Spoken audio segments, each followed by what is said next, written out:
Yang akan kami bincangkan bersama dengan dua tetamu kita di studio bersempena dengan Hari Pekerja, sama-sama bekerja dengan kita hari ini. Saya kenalkan terlebih dahulu, silakan mendengar. Di sebelah kanan saya merupakan Profesor Dr. Duri Shah Idrus yang merupakan profesor dalam bahagian hubungan industri dan dasar awam.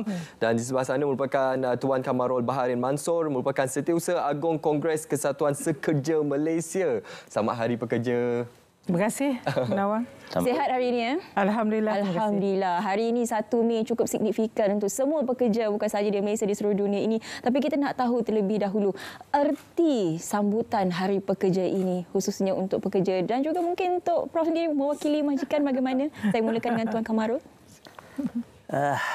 Sebenarnya Hari Pekerja ini disambut oleh semua pekerja di seluruh dunia pada hari ini. Tidak ketinggalan di Malaysia ini kita menyambut Hari Pekerja. Kita merasakan, MTU merasakan bahawa Hari Pekerja ini adalah satu pengiktirafan kerajaan kepada pekerja yang telah bertukus lumus selama ini peluh mereka untuk membangunkan negara semenjak zaman selepas merdeka dan sehingga sekarang. So kalau tengok daripada segi perkembangan Malaysia ini, saya rasa terlalu cepatlah. Okey. Jadi itu adalah sumbangan pekerja-pekerja di Malaysia lah. Jadi MTUC berharapkan bahawa ini bukan sekadar cuti, cuti untuk kita berhibur. Sebenarnya Hari Pekerja ini adalah satu hari untuk memperingati golongan-golongan pekerja di Malaysia ini. Pengiktirafan kerajaan pada golongan pekerja ini bermula pada 1973. Masa itu kerajaan telah mengiktiraf Hari Pekerja sebagai hari cuti untuk mengiktiraf sumbangan pekerja. Jadi bagi kami yang mewakili berjuta golongan pekerja di seluruh Malaysia ini, kita mengharapkan satu perubahan lagi. Pasal setiap tahun kita merayakan Hari Pekerja. Dan tentu harapan pekerja di tahun lepas dan sekarang amat berbeza. So harapan MTUC adalah kita berharapkan kerajaan mengiktiraf golongan pekerja dengan memperbaiki pelbagai dasar-dasar pembuahan negara yang sudah tentu akan meningkatkan kehidupan pekerja-pekerja di Malaysia. MTUC menyokong penuh dasar-dasar yang cuba diterapkan oleh kepimpinan Yang Amat Berhormat Perdana Menteri dengan konsep madani itu, dan kita berharapkan bahawa perubahan dasar yang signifikan boleh membuatkan pekerja rasa dihargai dan rasa bahawa keperluan pekerja dan untuk menjalani kehidupan mereka itu ditanggung ataupun dirasai juga oleh kepimpinan atasan.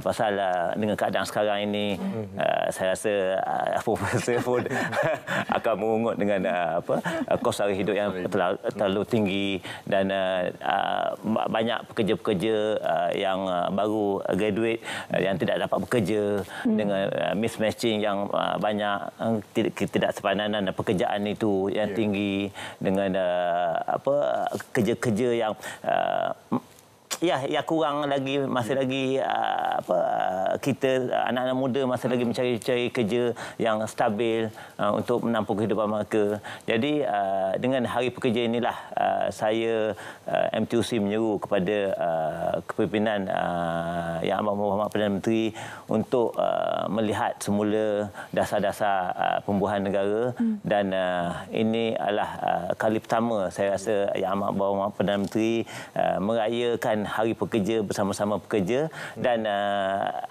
kita tahu bahawa Yang Amat Berhormat Perdana Menteri adalah seorang reformis, seorang pejuang sebelum ini dalam soal pekerja-pekerja bawahan. Dia sangat sensitif dengan isu-isu pekerja-pekerja yang tertinggal, yang tertindas. Jadi dia adalah pejuang. Jadi kita rasakan inilah masa untuk kerajaan memperlihatkan kesungguhan. Memperlihatkan kesungguhan itu di mana hari ini kita akan memperlihatkan bagaimana sambutan Hari Pekerja Peringkat Kebangsaan yang akan dilaksanakan di PICC, khususnya dengan tema yang diangkat pada tahun ini adalah Pekerja Pemangkin Wadah Malaysia Madani. Jadi bagaimana Prof melihat tema yang dipilih pada tahun ini untuk kita menggambarkan nilai-nilai Malaysia Madani ini, khususnya dalam kalangan pekerja ini yang menjadi tulang belakang kepada pembangunan ekonomi negara, Prof. Wow, terima kasih Munawar dan Syafiqah. Terima kasih juga, saya rasa Encik Kamarul begitu bersemangat kan?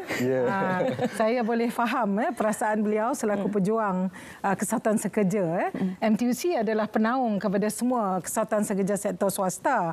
Sementara QPEX adalah kesatuan sekerja bagi seluruh kesatuan-kesatuan sekerja sektor awam. Dan kedua-dua kesatuan sekerja induk ini penaung kepada kesatuan-kesatuan sekerja induk swasta dan kerajaan sektor awam ini berusaha. Ada banyak kejayaan namun masih lagi banyak yang sedang diperjuangkan. Saya kira setelah 66 tahun kita merdeka, pastilah harapan begitu tinggi. Pula itu kita ada kerajaan perpaduan yang baru, semangat pastilah berkobar-kobar di pihak kerajaan dan juga harapan dalam kalangan pekerja untuk melihat perubahan seperti yang tadi Encik Kamarul kongsikan. Sudah pastilah nak melihat suasana pekerjaan yang lebih bagus, safety net yang lebih bagus.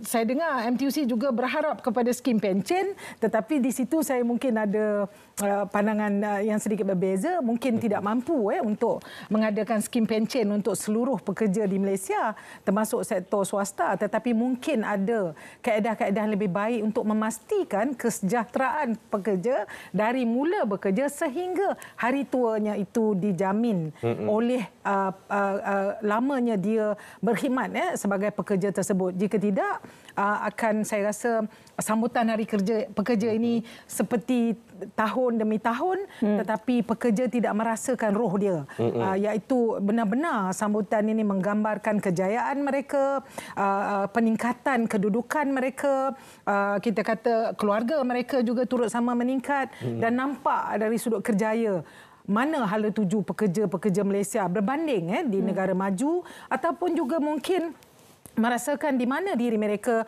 berbanding expatriate ataupun pekerja-pekerja asing yang sekarang kita tahu ada begitu ramai di Malaysia ini mencari kehidupan lebih baik masing-masing. Bagaimana dengan pekerja-pekerja golongan pekerja-pekerja Malaysia, adakah mereka juga turut merasakan bahawa kita sebuah negara yang akan maju jaya, ingin menjadi sebuah negara maju mengikut tarifan kita sendiri di dalam sebuah yang kita katakan madani. Dan madani itu sangat cantik sekali. Jadi dia perlu diterjemahkan dalam dasar-dasar, dalam kita kata peraturan ataupun langkah-langkah, termasuk juga seperti yang Cik Kamarul sebut, perundangan untuk pekerja, akta kerjanya, akta kesatuan sekerjanya, akta hubungan industrinya, dan pelbagai lagi akta yang menyokongkan kedudukan baik para pekerja Malaysia. Saya mengambil kembali apa yang Prof katakan tadi, apabila cabaran pekerja Malaysia sekarang ini terpaksa kita hadapi untuk bersaing dengan pekerja-pekerja asing, pekerja daripada luar negara. Tapi di manakah kedudukan kita sekarang? Kerana dahulu kita lebih pentingkan kepada soft skill. Hard skill kita memang dah ada, soft skill kita dah ada. Tapi itu tidak cukup, kerana sekarang ini yang perlu kita ada ialah smart skill dan juga sharp skill. Jadi bagaimana sebenarnya dua komponen dan juga dua elemen ini untuk kita dapat, untuk kita kejar, untuk kita bersaing dengan pekerja-pekerja itu? Nampaknya tugas dan tanggungjawab ini bukanlah hanya di tangan majikan. Para pekerja Malaysia juga perlu bergerak sama, maju jaya dari sudut pemikiran dan perubahan dalam menjadikan dirinya sedikit strategik. Sebagai contohlah, apabila berlaku COVID-19 kan banyak benda terpaksa berubah dan nampaknya mampu berubah. Contohlah, jika di sektor awam kita sukar untuk membuat flexi hours, flexi work system, dan di sektor swasta juga di sektor tertentu kita kata sukar. Tetapi apabila keadaan memaksa kita berubah, kita telah berubah. Jadi muncul gig ekonomi, e-hailing, P-hailing dan sebagainya. Dan sebahagian orang berhenti kerja, diberhentikan kerja, bekerja piecemeal, dan ada berubah kerjaya secara sangat mendadak dan sebagainya. Kita terpaksa dan akhirnya kita mampu. Jadi dalam konteks ini, sama ada para graduan ataupun golongan pekerja biasa kita juga terpaksa kita kata menambahkan kemahiran dirinya, bukan sekadar menambahkan kemahiran dirinya, juga terpaksa belajar mengambil peluang yang datang. Kadang-kala peluang yang kita nak tu bukan yang, peluang yang ada bukan yang kita ingini. Kadang-kala pada waktu itu kita terpaksa mengambil peluang tersebut. Tetapi yang dibimbangi adalah tidak ada peluang-peluang tersebut. Peluang dan peluang adalah satu perkara, Prof. Tapi satu lagi yang kita bimbangkan apabila pekerja ini tidak tahu mengenai hak mereka. Jadi kecaknaan mengenai hak pekerja di Malaysia ini bagaimana, Tuan Kamarul? Ya, silakan. Saya rasa pekerja-pekerja di Malaysia ini masih lagi merasakan bahawa mereka berada di zon selesa. Tapi bila mana pandemik COVID melanda baru-baru ini, dia telah menyedarkan pekerja-pekerja keperluan pengetahuan berkenaan dengan undang-undang. Pasal kebanyakan yang hadir di MTUC selepas mereka diberhentikan, mereka hadir dan mereka pun terkejut bila mana kita maklumkan bahawa undang-undang itu menjamin dan undang-undang itu telah melindungi mereka. Tapi oleh kerana pekerja-pekerja ini, saya rasakan mereka masih lagi dia dalam kedudukan yang selesa sebelum ini. Jadi mereka tidak mengambil endah berkenaan dengan undang-undang ini, undang-undang pekerjaan ini. Kita faham bahawa pekerja ini bukannya setiap kali diberhentikan dan mereka ini bukannya perlu memahami undang-undang, tapi secara asasnya mereka perlu mengetahui secara asas basic berkenaan dengan beberapa undang-undang yang penting bagi diri mereka. Betul, itu sangat penting untuk kita gambarkan kepada seluruh pekerja di luar sana. Bukan saja sempena Hari Pekerja ini berkenaan hak-hak dan juga undang-undang yang perlu diketahui di antara pekerja dan juga majikan. Jadi dalam masa yang sama kita ingin memberi ruang kepada Encik Kamarul. Mungkin ada pandangan daripada pihak MTUC sendiri bagaimana strategi untuk kita menambah baik, memperkasa sektor swasta ini dari sudut perlindungan sosial dan juga kebajikan pekerja, malah juga mungkin untuk golongan yang bekerja sendiri, khususnya dalam gig ekonomi secara ringkasnya, Tuan? Ya, MTUC memperjuangkan sebenarnya supaya pekerja-pekerja ini dilindungi, iaitu bila mana mereka mempunyai kesatuan sekerja, mereka sepatutnya dilindungi oleh kesatuan sekerja itu. Hanya kesatuan sekerja saja yang mempunyai kuasa untuk berunding. Jadi saya menyuruh kepada seluruh rakyat Malaysia, bila mana mereka dikenali sebagai pekerja, mereka ada hak untuk menubuhkan kesatuan sekerja. Oleh itu, saya mewakili MTUC ingin menyuruh kepada seluruh rakyat Malaysia yang bekerja, jadi mereka boleh menubuhkan kesatuan sekerja. Dengan kesatuan sekerja itu, dia ada kuasa untuk berunding dengan majikan. So, majikan biasanya akan mengiktiraf kesatuan sekerja ini sebagai satu badan berunding untuk isu-isu pekerja. Jadi saya berharap semua pekerja-pekerja carilah kesatuan sekerja, datang ke MTUC dan kita akan macam mana untuk menubuhkan kesatuan sekerja itu. Bila mana mereka ada kesatuan sekerja, saya rasa 80% isu-isu pekerja akan dapat diselesaikan secara rundingan sebenarnya. Bila bercakap mengenai rundingan, kita nak berunding isu gaji. Sentuh mengenai isu gaji minimum, kita melihat daripada dua perspektif, pekerja dan juga majikan. Pekerja kata mereka ialah hampir-hampir tak bernyawa dah, tak bernafas dah dengan gaji yang diberikan. Majikan juga mengatakan kami pun baru nak bernafas selepas pandemik. Jadi di mana sebenarnya titik tengahnya untuk mencapai kata sepakat mengenai gaji minimum ini? Prof, saya anggap Prof wakil industri lah, Prof. Kesian saya. Kesian, Prof. Sebab saya juga pekerja. Alamak. Okey. memang isu ini tidak selesai-selesai apabila MEF sebagai contoh mengatakan belum sesuai lagi dan ianya hanyalah 1,500 bagi seorang bujang 1,500 duduk di Kuala Lumpur cukup tak? Mengeluh je. Ikut kemahuan sendiri. Ya, pada pandangan saya kalau gaji minimumnya 1,500 tapi ada allowance-nya dan KWSP-nya mungkin boleh survive lah dengan menyewa satu bilik sebagai contoh lah untuk dirinya.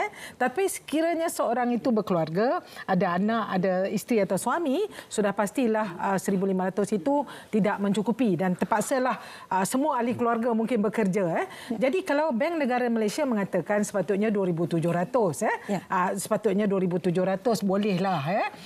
Malaysia ni pada pandangan saya perlu satu hubungan yang begitu baik antara kerajaan, majikan dan pekerja. Kalau pekerja tadi Cik Kamarul ni menyeru sebenarnya yang berkesatuan sekerja di sektor awam sangat rendah, kurang daripada 10% sahaja yang berkesatuan sekerja, sementara di sektor awam secara otomatis berada di bawah QPEX. Nampak tak perbezaan dia? Jadi ini bermakna majoriti pekerja di sektor swasta tidak pun mempunyai kesatuan sekerja. WAIMA, kesatuan sekerja dalaman pun, apatah lagi kesatuan sekerja peringkat kebangsaan. Jadi kalau kesatuan sekerja peringkat kebangsaan, dia akan cover sangat besar. Kalau elektronik tu pegang satu, elektronik lain pun merasa. Kalau bank ini berjaya dalam kolektif bargaining dia, semua bank akan terpaksa ikut sebab ada satu kesatuan sekerja bank peringkat kebangsaan. Begitu keadaannya. Bermakna, jikalah kerajaan pada hari ini mengatakan, sebab saya dengar Menteri bercakap malam tadi dalam sambutan Hari Pekerja, bahawa kerajaan mungkin akan memberi kelonggaran-kelonggaran. Saya yakin pekerja ingin berkesatuan sekerja kerana ada imunitinya. Kesatuan kerja mempunyai imuniti untuk berunding setiap 3 tahun sekali dengan majikan dan untuk memperbaharui kolektif bargaining, kolektif agreementnya itu. Dan sama ada ianya sama baik atau lebih baik. Dia tidak boleh kurang daripada itu. Jadi ini adalah kuasa pekerja. Kebanyakan negara di dunia trendnya adalah pengurangan keahlian kesatuan sekerja di seluruh dunia. Jadi hasil perundingan itu kerana Prof, dengan hasil perundingan itu jadi kita harapkanlah sebenarnya hari ini adalah kabar gembira. Tak lama lagi kita nak dengar amanah daripada Yang Amat Berhormat Perdana Menteri tepat jam 11.30 pagi. Tapi sebelum itu Menawar, kita nak bersama dengan rakan kita yang juga kena bekerja pada 1 Mei ini. Tapi terlebih dahulu kita nak ucapkan terima kasih kepada kedua-dua tamu kita, Profesor Dr. Duraisyah Idrus dan juga Tuan Kamarul Baharin Mansor atas perkongsian pada pagi ini, khususnya untuk kita memahami intipati utama dalam sambutan Hari Pekerja 2023. Seperti yang Syafiqah nyatakan,